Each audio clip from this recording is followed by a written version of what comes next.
Bienvenue dans cette nouvelle vidéo. Ici, nous allons essayer de répondre à une question qui est de plus en plus tendance dans le domaine de l'optimisation logicielle et de la performance, qui est la concurrence entre Rust et Zig, deux langages assez bas niveau. Mais avant, si vous êtes nouveau sur cette chaîne, likez, partagez et abonnez-vous. Voilà, on continue. Donc, Rust et Zig sont deux langages bas niveau, assez rapides, assez performants pour les deux, mais avec deux concepts qui ne se frôlent pas. Ils ont deux concepts qui sont assez éloignés et qui fait aujourd'hui un grand débat dans le monde de l'informatique, que ce soit au niveau des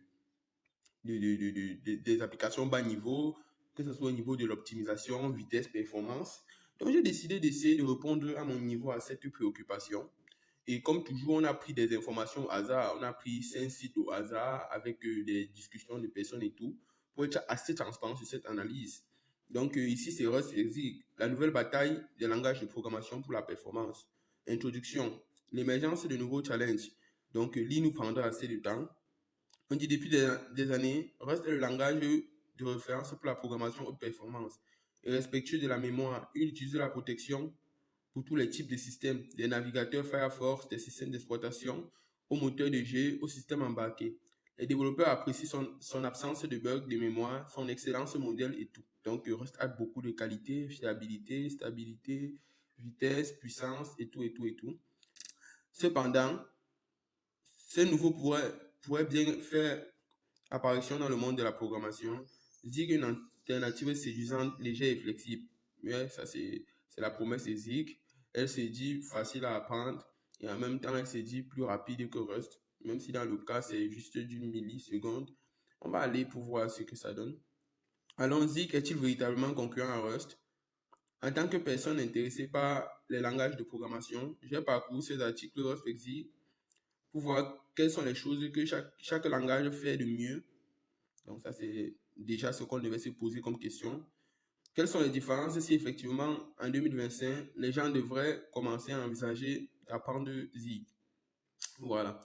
On dit pourquoi Rust est populaire? Sécurité, mémoire, pas de ramasse-miettes avec son beau checker. Concurrence sans peur. Aucune condition de course. Performance comparable à C++. Ça, c'est une raison qui revient. Écosystème outillage très riche. Rust est assez organisé dans la gestion de ses packages, dans la gestion de ses librairies, dans la gestion de son flux de travail, je ne sais pas. Et ici, nous avons Kaggle qui gère tout.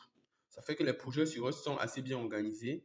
Un projet qu'on a fait sur Rust à la version, je veux dire 1.2 ou bien à la version 1.3, compile facilement à la version 1.80. Ce qui fait, c'est cette organisation-là qui permet aux gens de construire avec Rust sans peur. Et ça défie les lois du temps. Vu qu'on peut construire un programme aujourd'hui et le recompiler avec une autre version de Rust en 2030. Voilà. On dit qu'on utilise la Rust dans presque tous les domaines, développement noël Linux, moteur de jeu, WebAssembly, blockchain, domaine phare, système embarqué, même dans l'intelligence artificielle aujourd'hui, dans le développement back-end microservices. Voilà. Maintenant, on parle des Zig.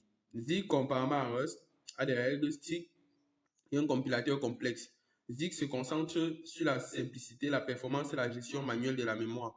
Ça, c'était d'ailleurs le problème de C, gestion manuelle de la mémoire. Donc, ils se sont concentrés sur la vitesse et ils ont essayé de revenir un peu au concept de C. Ce qui n'est pas mal, mais on va essayer de voir ce que ça donne. Qu'est-ce qui vous passionne chez Zig?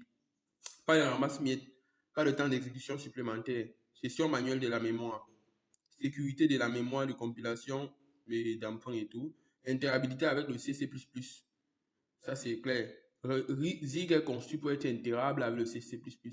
Donc, Zig a déjà des modules qui permettent de travailler en C et en Zig de manière intégrablement sans avoir de problème.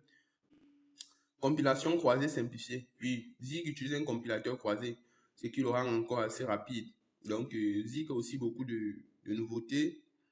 Indicat d'utilisation de Zig, développement de jeux, système d'exploitation, système embarqué, applications critiques. Donc là, on peut voir que Zig se concentre plus sur les applications qui sont plus sur le matériel. Quand je parle de matériel, c'est applications assez bas niveau. Donc, contrairement à Rust, qui aujourd'hui fait même des front-end, qui aujourd'hui fait de l'IA, qui aujourd'hui fait assez de domaines, Zig est encore assez limité au bas niveau. Ce qui fait que Rust s'étend assez plus vite. Rust fait aussi du mobile, donc ce qui fait que Rust entre dans beaucoup plus d'écosystèmes que Zig. Donc, c'est un peu la première analyse. Ici, dit Rust fait Zig, la différence. On dit sécurité de la mémoire. Utilise un borrow checker pour Zig, gestion manuelle de la mémoire pour borrow checker pour Rust, gestion manuelle de la mémoire pour Zig. Concurrence sans peur. Et ceci une synchronisation manuelle. Et ça, c'est un gros problème chez Zig, moi, je pense. Aujourd'hui, toutes les applications fonctionnent avec une asynchronisation ou bien un multi-threading. Mais on nous dit ici qu'en Zig, cela nécessite, on va gérer cela à la main, ce qui n'est pas assez évident quand on travaille sur une assez grosse base de code. Donc, courbe d'apprentissage à brut. Donc, Rust a ce défaut-là d'être difficile à prendre en main. Plus facile pour Zig quand tu viens du C ou C++. Extrêmement optimisé. Ouais. Rust est le GOAT de l'optimisation logicielle actuellement.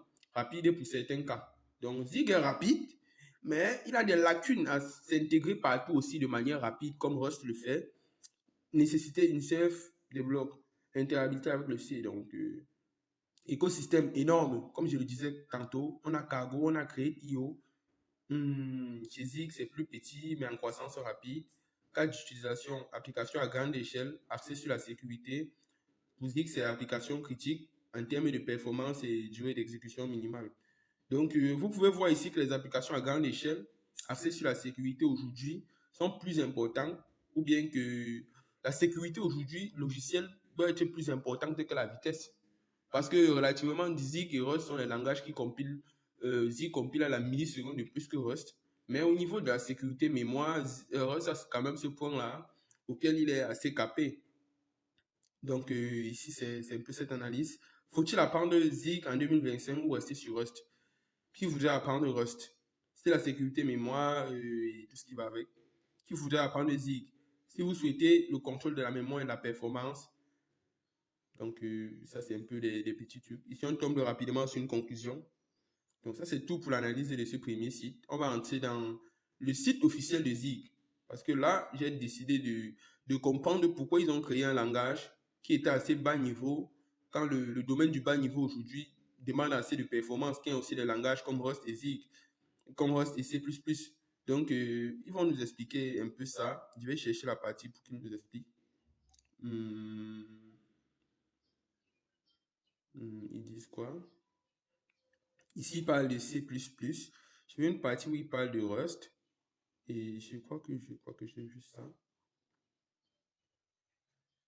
Bon, le temps de chercher, on reviendra ici plus tard. Bon, sur ce troisième site, on peut faire Zig et Rust au travail et le choix que nous allons faire. Donc, ici, ils nous disent carrément que Zig et Rust va dépendre du choix que nous allons travailler avec. Ici, pour le premier cas, il dit c'est l'importance de l'intégrabilité avec le C. Donc, pour des entreprises qui vont essayer de migrer des codes base qui seront déjà en C, Zig sera peut-être le meilleur choix, mais avec son niveau de gestion de package qui n'est pas assez élevé, qui n'est pas encore assez mature. Rappelons que c'est un langage aussi qui n'a pas une communauté assez mature comme Rust. Sa communauté n'est pas encore assez forte comme Rust. Donc, beaucoup seront aussi tentés à vouloir refaire ce système en Rust, même si on peut déjà le faire interagir avec les Zig. Donc, c'est une option à ne pas négliger. Pour Zig, facile d'apprendre si vous venez du C++ ou même du TypeScript. Donc, Zig a essayé de simplifier son apprentissage, de garder certains concepts qui existaient déjà avec d'autres langages. Donc, c'est un peu tout pour l'analyse de ce troisième site. Ils ont plus insisté sur l'intégrabilité avec le C++. Mais je pense, selon moi, que aujourd'hui, Rust est dans le noyau Linux. Et avant que Rust ne soit dans le noyau Linux, Zig était déjà opérationnel. Et on savait tous bien que Zig pouvait, je vais dire ça comment, pouvait interagir facilement avec le C. On aurait pu dû améliorer les fonctionnalités du noyau Linux avec le Zig. Mais beaucoup, même Linux Torvald, ont opté pour le Rust. Ce n'est pas un choix anodin. Ils ont bien réfléchi parce que Rust déjà écologique, ça va faire gagner, je ne sais pas quoi, un temps fou et une amélioration folle. Donc, Zig a ce côté-là qu'il faut apprendre encore. Ici, là, on parle quand Zig est plus sûr, plus rapide que Rust. Donc, ça, c'est une introduction qui fait assez parler. J'ai été intégré d'apprendre le langage, ainsi de suite. Ce que nous construisons, nous avons écrit un interpréteur bytecode, tout ça. Il parle de son expérience professionnel. On dit l'implémentation non sécurisée de Rust Lambda. Ici, il parle du service de déploiement de Lambda, AWS qui est étroitement allié à Rust. Ils disent que c'est non sécurisé. Bon, ça, je ne peux pas dire, mais je sais que le service de AWS a été tout collé à Rust. Et je pense que c'est aujourd'hui l'un des meilleurs clouds. Donc, on n'en dira pas assez sur ça. Et si on va aller sur Reddit, on va aller sur Reddit, qui est ce réseau social-là, connu pour avoir du célèbre débat sur la programmation. Et on va aller sur Reddit pour conclure cette vidéo. Et on dit, y a-t-il quelqu'un qui a essayé Zig, mais préfère Rust? Donc ici, on laisse des commentaires. Je fais partie de nombreuses personnes que je trouve en ligne qui ont programmé en Rust et en Zig, mais qui préfèrent Zig. J'ai du mal à trouver quelqu'un qui a fini par préférer Rust. Ça, c'est faux. Je pense que ça, c'est faux. Rust est le langage le plus aimé et le plus préféré sur Stack Overflow depuis 2018. Lui n'a pas peut-être aimé, mais je connais beaucoup qui sont fous de Rust. Donc, ça, c'est la réalité. Je ne dis pas que des gens ne sont pas fous de Zig. On dit, je recherche un point de vue équilibré. Donc, c'est pour ça que j'ai posé cette question. Donc, on va essayer de lire les commentaires. Ici, premier commentaire, j'ajouterai aussi que le système de bulles est comme un inconvénient. On en parlait tantôt dans les précédentes analyses. Zig n'a pas de système de bulles complet comme Rust. Rust aujourd'hui a un système de bulles complet qui est Cargo, qui gère complètement et correctement bien les fichiers. Ce qui fait que Rust vous gère correctement les dépendances, ce qui fait que Zig n'a pas encore cela. Zig n'a pas encore, je ne sais pas s'ils vont intégrer, n'a pas encore intégré ce système-là. Mais en termes d'ordre et d'efficacité, Rust dépasse largement grâce à Cargo. Ici, c'est deuxième commentaire. Quelle est l'opinion sur l'analyse et la compilation paresseuse de Zig? Dans Zig, le coût d'une fonction n'est même pas compilé si personne ne l'appelle ou si elle n'est pas publique. Du coup, tu peux avoir plein d'erreurs de compilation. Ça, on en parlait tantôt. Quand la mémoire doit être gérée manuellement, c'est un gros problème.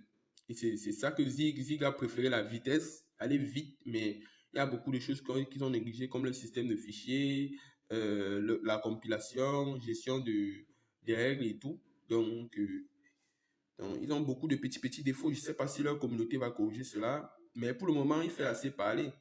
J'aimerais ajouter que l'application de choix statistique arbitraire comme erreur de syntaxe. Donc ici, c'est un commentaire aussi. Et juste trop minimal pour moi. Minimaliste. Donc ça, c'est vrai. Ils sont allés sur Zig se concentrer sur la rapidité. En fait, Zig est encore tellement minimaliste. Ne vous méprenez pas. Je respecte ce que c'est, mais c'est un langage de très bas niveau, très basique, conçu pour des situations. Donc, il dit que c'est un langage très bas niveau, très basique, qui est conçu pour des situations assez simples. Et comparé à Rust, qui est conçu pour des situations assez costaudes, pour des applications assez critiques, pour des, je sais pas, pour des systèmes assez robustes. Donc, on va pas lire tous les commentaires. Donc, on va essayer de conclure. Je vais essayer de conclure en disant que Zig, pour aujourd'hui, a beaucoup de petits défauts qu'il doit essayer de réparer. Il doit essayer de réparer beaucoup de petits défauts. Au niveau de sa compilation, sa gestion des fichiers, et son écosystème n'est pas assez riche. L'écosystème de riche n'est pas assez riche en termes de librairie, de dépendance et tout. Et de deux, il est assez minimaliste. Il ne donne pas vraiment envie de faire du costaud dessus. Et je pense que si on ne repart pas tout ça, il va finir comme les langages de programmation fonctionnelle. Zig va être considéré comme, ou bien il va être utilisé comme les langages de programmation fonctionnelle, spécifiquement dans un seul bout de domaine, et le reste, on ne le sent pas. Vous allez voir des langages comme Ocal, qui sont assez robustes, assez performants, mais qui sont utilisés que dans quelques rares domaines. Et je pense que Zig va avoir le même traitement si Zig ne continue pas vraiment à travailler sur son système de fichiers, sa gestion de mémoire et tout ce qui va avec. Maintenant, au niveau de Rust, Rust n'a pas à s'inquiéter. Rust est entré d'entrer partout, du cloud au back-end, système distribué et tout. Je pense que c'est un débat qu'on devrait aussi faire parce que Rust a séduit beaucoup de personnes comparé à Zig. Zig vient juste donner la hype aux gens qui n'aiment pas Rust. Mais c'est pas mal. Mais sinon que les deux langages peuvent se chevaucher avec le temps. Mais pour aujourd'hui, Zig a encore beaucoup à faire. Zig a beaucoup à apprendre pour cette fois-ci. Donc, c'était tout pour cette vidéo. Merci pour votre temps et à la prochaine.